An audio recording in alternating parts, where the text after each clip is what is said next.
आम के आम, गुठलियों के दाम। आम के बाकायदा इस्तेमाल से गुर्दे की पथरी हमेशा के लिए खत्म हो जाती है। प्याज का इस्तेमाल दमे की बीमारी को दूर करता है।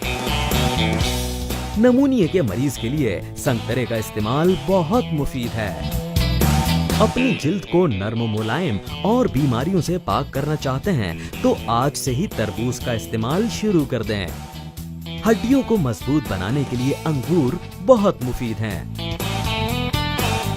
मुंह की बदबू को खत्म करने के लिए बरसों से अमरूद इस्तेमाल किया जा रहा है। अगर आप पेट के कीड़े मारना चाहते हैं तो जामुन को अपनी ग़िज़ा का हिस्सा बना लें। और अगर चाहते हैं अपनी ज़ियादतीज़ को कंट्रोल करना तो आज से जामुन के बीज का सफूफ इस्तेमाल करें। बाल शख्सियत पर गहरा असर रखते हैं। अगर आप चाहते हैं मजबूत, लंबे और चमकदार बाल तो खीरे खाना अपना मामूल बना लें। बिजली की तेजी से दिमाग चलाने के लिए अखरोट कसरत से खाएं। अगर कर रहे हो थकन महसूस तो नींबू का पानी इस्तेमाल करें।